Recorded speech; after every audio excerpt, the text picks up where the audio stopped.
The modern-day space race sometimes feels more like a battle of billionaires. Between Richard Branson, Elon Musk, and Jeff Bezos, it seems there is no shortage of super-rich men trying to get themselves and their companies into space. Like they do in the world of business, these guys are taking no prisoners and doing whatever it takes to come out ahead, even if it means appealing to the government and fighting one another tooth and nail. This all became very evident recently, when Blue Origin's Jeff Bezos fought a major decision by NASA to reward Elon Musk's SpaceX with one of their biggest contracts yet. Bezos fought as hard as he could, but in the end, it wasn't enough. So, what was this conflict about, and how does it showcase the modern rivalries among space tech companies? It all goes back to early 2021, when NASA made a huge announcement. They declared that they had picked SpaceX to receive a hefty $2.9 billion contract.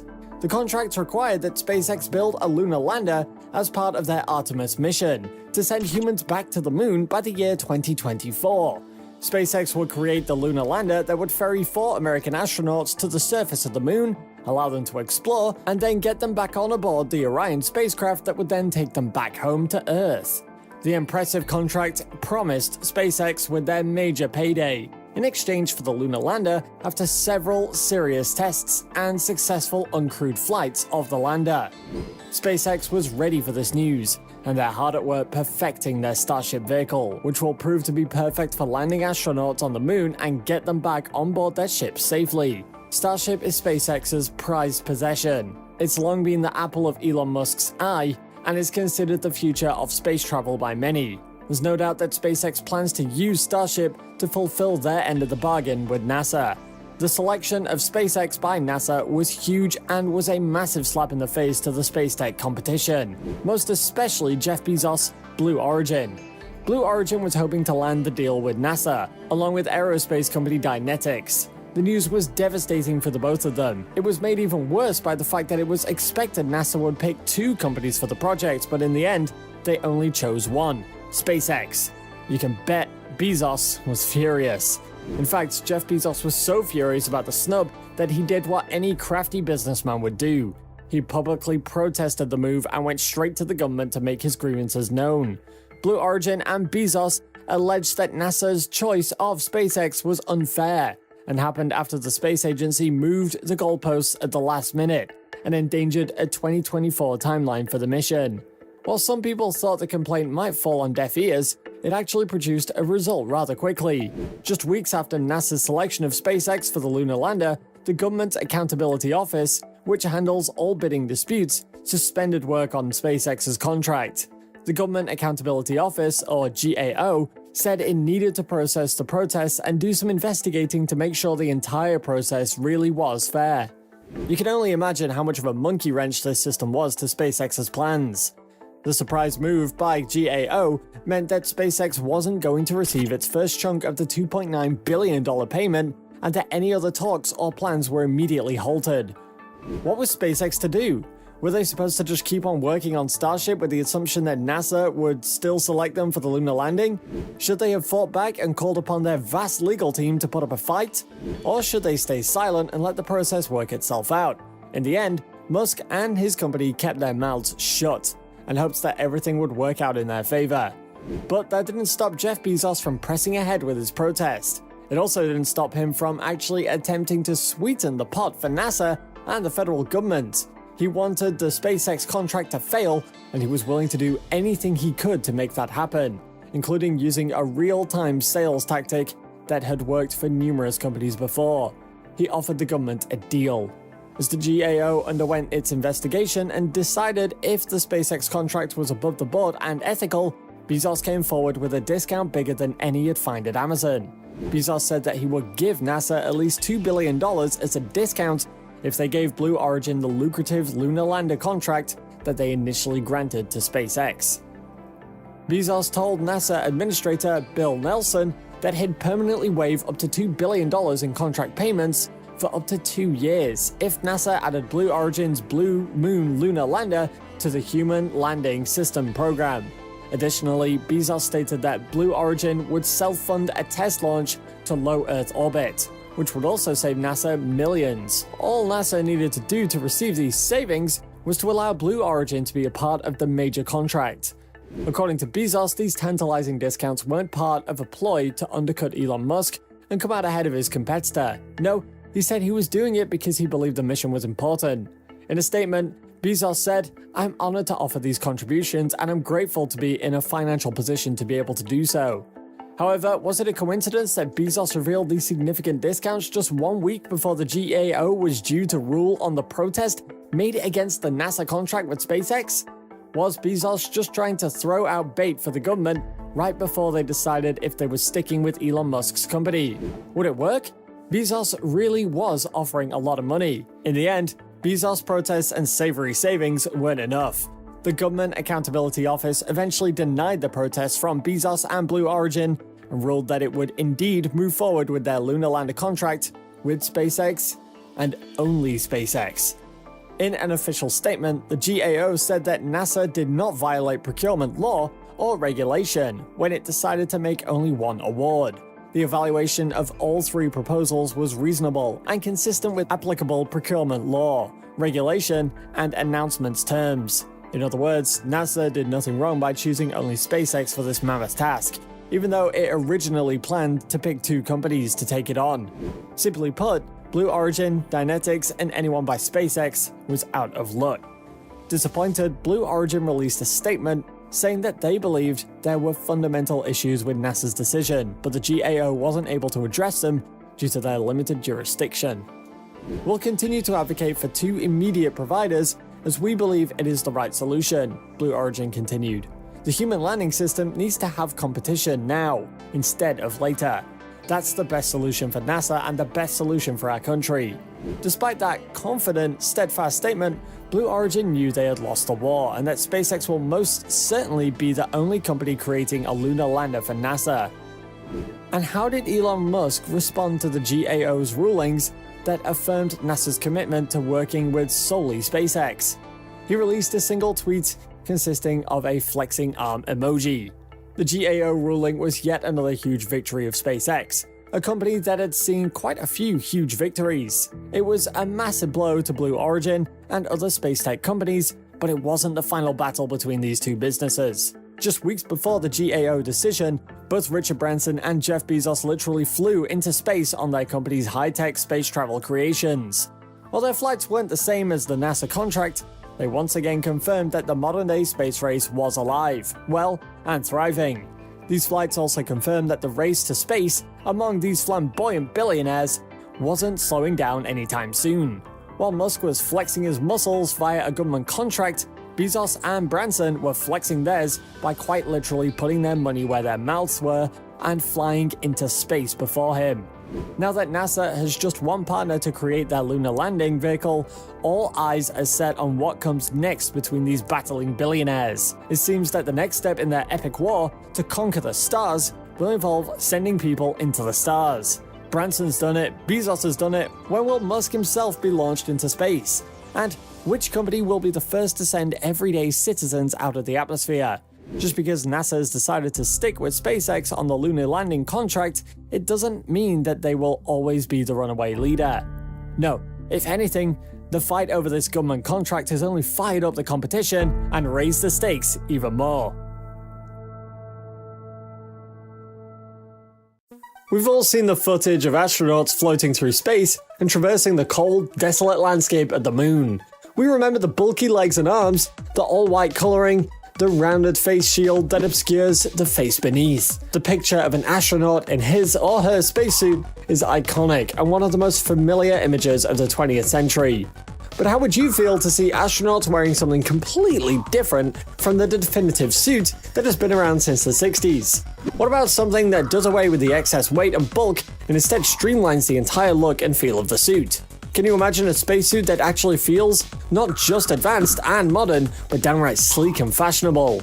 That's exactly what's been created by SpaceX. They have changed the game once again, this time crafting a spacesuit that pushes spacewear into the modern era. Everyone has taken note of this innovative new approach.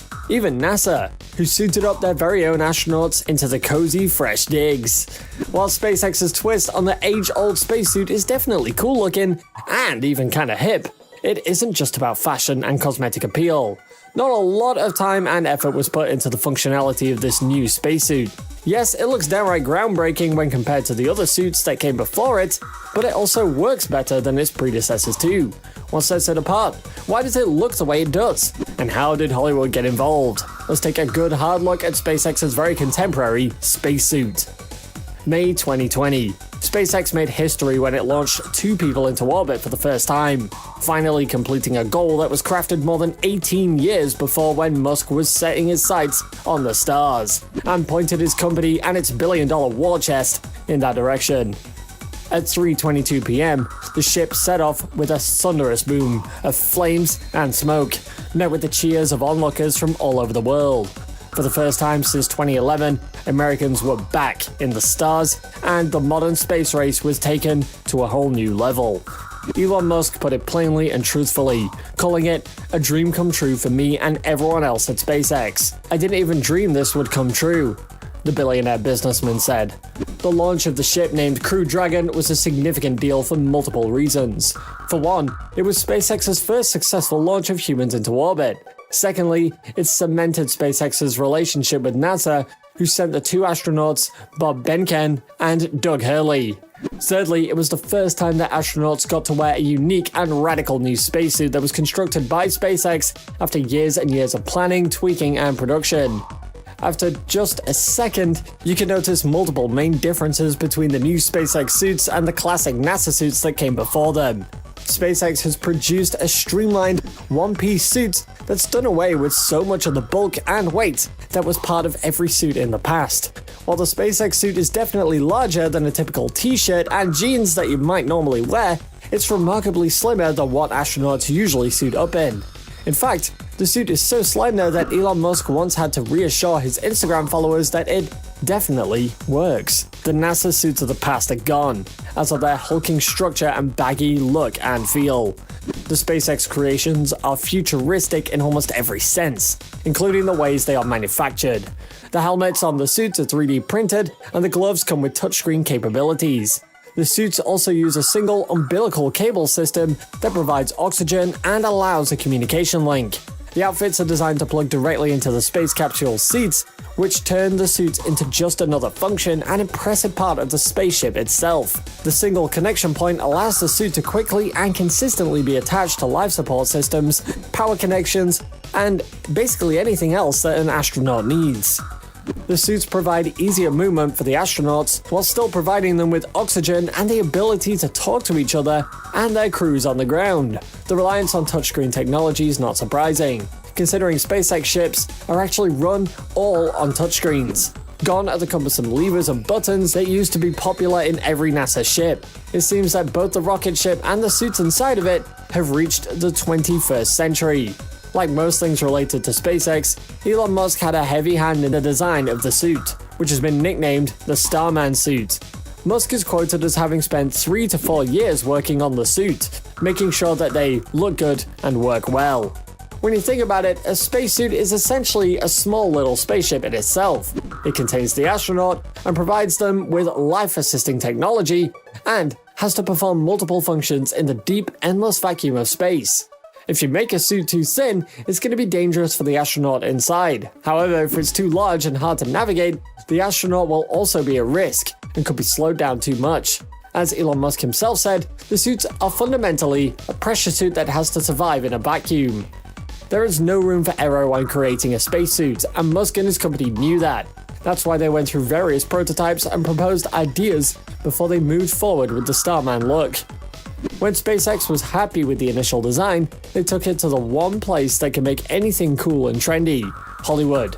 They called upon costume designer Jose Fernandez to create the prototype for the suit and really give it that movie quality feel. Fernandez has had his fair share of experience working on the suits, as he's worked on films like Batman vs Superman, Fantastic Four, and The Avengers. Sure enough, Fernandez had an eye on his previous work when he began to perfect the Starman. In 2016, he said that he wanted the suits to really pop and stand out, much like Superman and Captain America. He said that he wanted the new suits to feel like a tuxedo, allowing the astronauts to look better in the suit than out of it. "You look heroic in it," Fernandez said. While the functionality of the suit was always the most important thing, since safety is the highest priority for SpaceX, NASA, and any other space agency or company, Musk made no secret that his new suits would also provide another service. He wanted them to inspire a new generation of space fans, just like the NASA suits of his youth, which inspired him. His goal was to find a suit that would get people fired up and interested in studying to become astronauts themselves. Elon Musk knew that the future of space travel is very dependent on the passion and desire of hardworking, tax-paying humans. Without a cry from the public for more space exploration, it just won't happen. The new suits are a way to continue to drum up interest and drive a push for more humans in space. The suits were manufactured in the same building that SpaceX rockets are created, in Hawthorne, California. Every single suit is specifically tailored for the crew member who's going to wear it, and they were all tested again and again, fixing any issues, righting any wrongs, and tweaking every little thing until they were ready to be fired off into the cosmos. The suit was tested twice before, both on dummies that were sent into space in 2018 and 2019. While the Starman suit is the outfit astronauts will don as they launch through the clouds and out of the Earth's atmosphere, they're not the ones that will be used on any spacewalks. For anything outside of the ship in the ice-cold elements of space, astronauts will still be using NASA's extravehicular mobility units, which are designed to work for a full 8 to 10 hours outside of the ship and protect the wearer from the harmful, dangerous radiation. Will there come a time when SpaceX makes a suit that can be worn by astronauts literally floating outside of their capsule? Possibly, but for now, the Starman suit will be the indoor outfit while the EMU will be used in the great outdoors.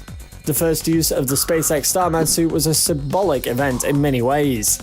It was the first time that NASA astronauts flew into space from American soil in an American ship wearing American suits since 2011. It was undoubtedly a big deal, and something that showed that the US was still insistent on reclaiming its crown as the most prominent superpower in space. But it was a big deal for more reasons than just that. It was a revolution in the way that astronauts explore the stars, a complete overhaul of what hasn't changed in decades. It gave a new look and feel to space travel and promised that more exciting changes were to come from SpaceX and others. The evolution of space exploration continues, and the SpaceX Starman suit is proof of that. Imagine you're relaxing in your backyard on a bright, sunny Texas summer afternoon. You're drinking some ice-cold lemonade, listening to your favorite music, and getting a nice, pleasant tan when, suddenly, the ground beneath you starts trembling. At first you don't notice or even recognize what it is. But soon, it's undeniable. Something nearby is creating quite a commotion, and the tremors are only growing. Whatever is doing this is big and powerful. Residents of McGregor, Texas, have moments like this all the time. Multiple times a week, their grounds will shake, their windows will rattle, and they will hear a soft rumbling in the distance. That's because McGregor is home to a rocket factory that is run by Elon Musk's SpaceX. This factory was established in this sleepy Texas town in 2003, and it has more than 500 employees working tirelessly on creating the rocket engines that will power SpaceX's mighty Starship that will quite possibly be the vehicle that first takes humans to Mars. As you can imagine, the development of these rocket engines is paramount for the future of SpaceX and the future of all space travel, and you can bet that they are going to be testing them often. But what are these rocket engines capable of? And more specifically, what is the Raptor engine and why is it a pivotal piece of the puzzle for Starship, SpaceX, and our travels to Mars? In July of 2021, Elon Musk announced that SpaceX was planning to build a second rocket engine factory in McGregor. This was welcome news for the quiet Texas town, located 15 miles west of Waco. The mayor of McGregor released a statement saying, "It gives us a sense of pride to know that any engine used by SpaceX came through McGregor first. It makes us proud and, over the years, it has kind of put us on the map. We're just a little town of 5,000 people, and this has kind of given us a new identity." It certainly has given McGregor identity because the work being done at this factory and the one that will be built alongside it is major and revolutionary. That's because the factory is home to tests on the Raptor engine, a radical piece of space tech equipment that is capable of immense power. It's capable of enough power, in fact, that it will thrust the ship deep into the reaches of space, to Mars, and possibly beyond. The new rocket facility that will be built in McGregor will work on the Raptor 2 rocket engine, a brand new iteration of this immense thrusting device. The plan is that it's going to produce 800 to 1,000 rocket engines a year, Musk said. That's a huge undertaking and underscores just how important these rockets are. So, what are they and how will they work? It'll come as no surprise to learn that any engine powering a ship to Mars needs a lot of power. It cannot be a weak, ineffective engine. In reality, it has to be a whole lot stronger than any rocket engine that's come before. If a trip to Mars needs a new type of spaceship, this ship needs to be a new type of rocket. That's exactly what the Raptor engine is. The Raptor is designed to power the Starship spacecraft and the Super Heavy rocket combined with it. It is known for its ridiculous amount of power and one truly game-changing aspect, its reusability. Like many other engines, the Raptor burns chemical fuel to produce thrust. However, its use of liquid oxygen and methane is different from nearly every other engine in the space travel field. No other rocket engine is capable of producing as much energy out of liquid methane and liquid oxygen. The use of methane is monumental and cannot be stressed enough. Most rocket engines in existence use kerosene instead of methane. But the idea of using methane makes a whole lot of sense when you look at the properties of it. You see, methane has a higher performance than most other fuels. This means it costs less and can allow the rockets to be even smaller. Yet the science behind a methane-powered engine is tricky. In fact, no methane-powered rocket has ever made it to orbit. In fact, it was only recently that a methane-powered rocket actually took flight for the first time. It just hasn't been done before. The Raptor uses what's known as a full-flow staged combustion engine. This refers to how a pump spoons a turbine in order to drive the engine. Typically in this process, some of the propellant used is expended, but the Raptor will utilize and use every single drop of propellant available. That makes it far more efficient than any other engine that's come before it. The Raptor is only the third engine in history to use this tricky technique, and the previous two tries, one for the US in the early 2000s and one from Russia back in the 60s, never got beyond testing. All this leads to an incredibly high pressure in the engine, far surpassing what it is capable by most engines today. While the science behind that is enough to impress people, the fact that Musk is planning to reuse these rocket engines again and again and again is really turning heads. Musk has said that each engine will need to be capable of flying up to 1,000 times. That's unheard of. In the past, most reused engines flew maybe a dozen or so times before being retired. Creating an engine that could be flown 1,000 times? You can understand how much money and time and effort that would save SpaceX. The power behind the Raptor engine is setting records left and right. The current engine used by SpaceX, named Merlin, is attached to the Falcon 9 vehicles and the Falcon Heavy rockets. While those engines are a cut above anything else in the current space tech field, the Raptor blows them out of the water. The Raptor can produce 380,000 pounds of thrust at sea level versus the 1,900 pounds that Merlin can create. When the Starship takes to space, it will fly with 6 Raptor engines, along with 35 on the Super Heavy rocket. That is a total of 41 rocket engines per launch. SpaceX's current largest rocket, the Falcon Heavy, flies with 28 Merlin engines attached. Since the Raptor is far more powerful than the Merlin and the Starship will have more Raptors than the Falcon Heavy has Merlins, you can see how mighty this launch will be. All of that information gives you an understanding of why SpaceX is devoting entire factories to creating them. They have to move at an incredible rate if they want to keep production up. In fact, Musk himself has said that he wants the factory to be putting out 1 Raptor every 12 hours. This is a pace that is unprecedented in any industry, let alone the space travel industry. Right now, work is being done on developing Raptors and their successor, the Raptor 2, which will have more power. Details about the Raptor 2 are murky, but the jump from the Merlin to the first iteration of the Raptor shows that SpaceX isn't slowing down with its development and growth of its one-of-a-kind rocket engines. There's good reason for why they are working so tirelessly in that small Texas town. These engines are doing things that nothing else has. They're actually making good on the promise of methane-powered, reusable engines. Once again, SpaceX is changing the game. In the years ahead, SpaceX has set its eyes on Mars. Elon Musk has repeatedly said that he wants to be the pioneer who first successfully lands astronauts on the Red Planet. That will be a huge accomplishment for mankind. truly unlike anything else in human history. But it won't be achieved by using regular rocket ships, and it definitely won't be achieved by using regular rocket engines. The Raptor engine and the Raptor 2 that is now being developed are a key piece of SpaceX's future.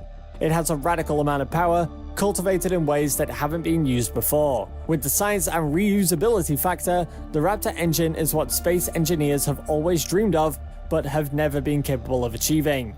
It will save money, it will save energy, and it will help massive vessels like the Starship transcend our atmosphere and head straight for Mars. When you understand just how major and consequential the Raptor engine is, not only for SpaceX, but also for the future of all space travel, you can comprehend why Musk is pushing his company so hard to turn out these engines at such high speed. It won't be easy to make one engine every 12 hours, but the end result is going to be a fleet of Starship vehicles that can help traverse the universe and land humans on Mars, all at a fraction of the cost and energy that the engines of the past had. If we really do set foot on Mars in the next few decades, there's no doubt it's going to be because of the Raptor engine.